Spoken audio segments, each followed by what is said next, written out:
When people find out I write about time management, they assume two things. One is that I'm always on time, and I'm not. I have 4 small children, and I would like to blame them for my occasional tardiness, but sometimes it's just not their fault. I was once late to my own speech on time management. We all had to just take a moment together and savor that irony. The second thing they assume is that I have lots of tips and tricks for saving bits of time here and there. And sometimes I'll hear from magazines that are doing a story along these lines, generally on how to help their readers find an extra hour in the day. And the idea is that we'll shave bits of time off everyday activities, add it up, and we'll have time for the good stuff. And I question the entire premise of this piece, but I'm always interested in hearing what they've come up with before they call me. So some of my favorites: doing errands in a way where you only have to make right-hand turns, being extremely judicious in microwave usage, so it says 3 to 3.5 minutes on the package. We are totally getting in on the bottom side of that. And my personal favorite, which makes sense on some level, is to DVR your favorite shows so you can fast forward through the commercials. And that way you save about 8 minutes every half hour. So in the course of 2 hours of watching TV, you find 32 minutes to exercise. Which is true. You know another way to find 32 minutes to exercise? Don't watch 2 hours of TV a day, right? Anyway, the idea is we'll save bits of time here and there, add it up, we will finally get to everything we want to do. But after studying how successful people spend their time and looking at their schedules hour by hour, I think this idea has it completely backward. We don't build the lives we want by saving time. We build the lives we want, and then time saves itself. Here's what I mean. I recently did a time diary project looking at 1,001 days in the lives of extremely busy women. They had demanding jobs, sometimes their own businesses, kids to care for, maybe parents to care for, community commitments. Busy, busy people. I had them keep track of their time for a week so I could add up how much they worked and slept, and I interviewed them about their strategies for my book. One of the women whose time log I studied, she goes out for a Wednesday night for something. She comes home to find that her water heater has broken, and there is now water all over her basement. If you've ever had anything like this happen to you, you know it is a hugely damaging, frightening, sopping mess. So she's dealing with the immediate aftermath that night. Next day, she's got plumbers coming in. Day after that, professional cleaning crew dealing with the ruined carpet. All this is being recorded on her time log. Winds up taking 7 hours of her week. 7 hours. That's like finding an extra hour in the day. But I'm sure if you had asked her at the start of the week, could you find 7 hours to train for a triathlon? Could you find 7 hours to mentor 7 worthy people? I'm sure she would have said what most of us would have said, which is no. Can't you see how busy I am? Yet when she had to find 7 hours because there is water all over her basement, she found 7 hours. And what this shows us is that time is highly elastic.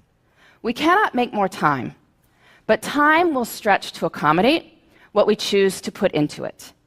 And so the key to time management is treating our priorities as the equivalent of that broken water heater.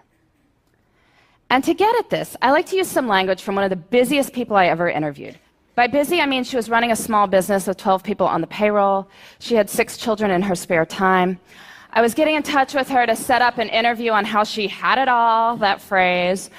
I remember it was a Thursday morning, and she was not available to speak with me, of course, right?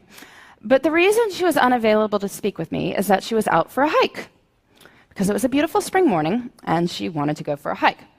So, of course, this makes me even more intrigued, and when I finally do catch up with her, she explains it like this. She says, "Listen, Laura, everything I do, every minute I spend is my choice. And rather than say, I don't have time to do X, Y, or Z, she'd say, I don't do X, Y, or Z because it's not a priority. I don't have time often means it's not a priority."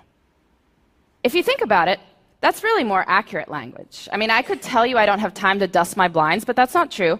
If you offered to pay me $100,000 to go dust my blinds, I would get to it pretty quickly. Since that is not going to happen, I can acknowledge this is not a matter of lacking time. It's that I don't want to do it. Using this language reminds us that time is a choice. And granted, There may be horrible consequences for making different choices, I will give you that. But we are smart people, and certainly over the long run, we have the power to fill our lives with the things that deserve to be there. So how do we do that? How do we treat our priorities as the equivalent of that broken water heater? Well, first we need to figure out what they are. And I want to give you two strategies for thinking about this. The first, on the professional side. I'm sure many people coming up to the end of the year are giving or getting annual performance reviews. You look back over your successes over the year, your opportunities for growth. And this serves its purpose, but I find it's more effective to do this looking forward. So I want you to pretend it's the end of next year. You're giving yourself a performance review, and it has been an absolutely amazing year for you professionally. What 3 to 5 things did you do that made it so amazing? So you can write next year's performance review now. And you can do this for your personal life, too. I'm sure many of you, like me, come December, get cards that contain these folded up sheets of colored paper, on which is written what is known as the family holiday letter. Bit of a wretched genre of literature, really, going on about how amazing everyone in the household is, or even more scintillating, how busy everyone in the household is. But these letters serve a purpose, which is that they tell your friends and family what you did in your personal life that mattered to you over the course of the year. So this year's kind of done, but I want you to pretend it's the end of next year. And it has been an absolutely amazing year for you and the people you care about. What 3 to 5 things did you do that made it so amazing? So you can write next year's family holiday letter now. Don't send it. Please, don't send it. But you can write it. And now between the performance review and the family holiday letter, we have a list of 6 to 10 goals we can work on in the next year. And now we need to break these down into doable steps. So maybe you want to write a family history. Well, first you can read some other family histories, get a sense for the style. And then maybe think about the questions you want to ask your relatives, set up appointments to interview them. Or maybe you want to run a 5K. So you need to find a race and sign up, and figure out a training plan, and dig those shoes out of the back of the closet. And then, this is key, we treat our priorities as the equivalent of that broken water heater by putting them into our schedules first. And we do this by thinking through our weeks before we are in them. I find a really good time to do this is Friday afternoons. Friday afternoon is what an economist might call a low opportunity cost time.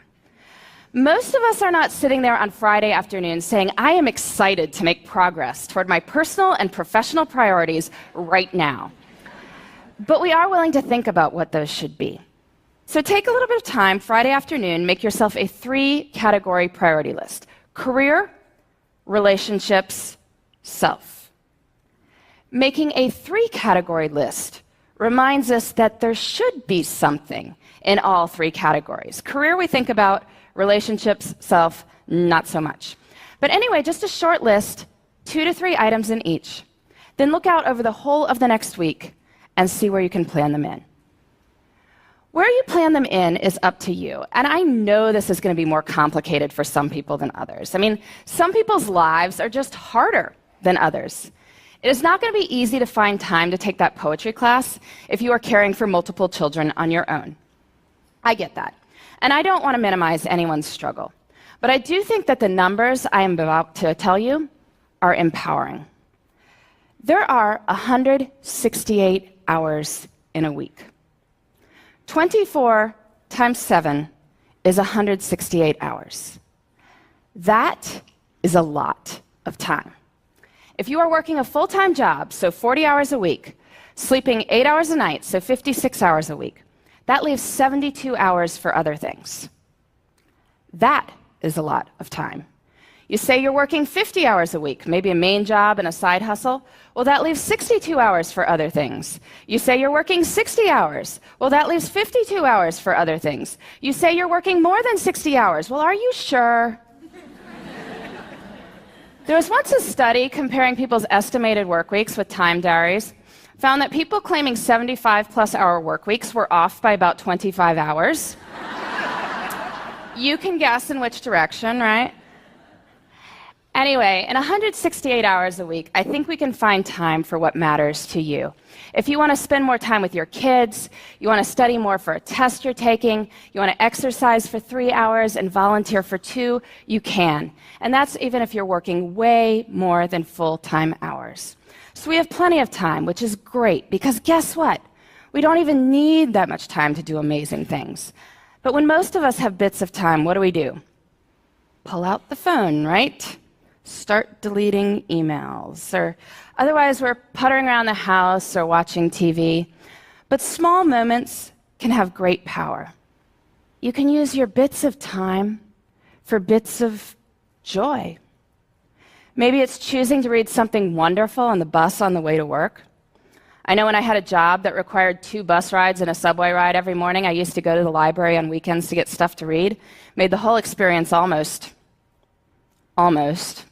enjoyable. Breaks at work can be used for meditating or praying. If family dinner is out because of your crazy work schedule, maybe family breakfast could be a good substitute. It's about looking at the whole of one's time and seeing where the good stuff can go. I truly believe this. There is time. Even if we are busy, we have time for what matters. And when we focus on what matters, we can build the lives we want in the time we've got. Thank you.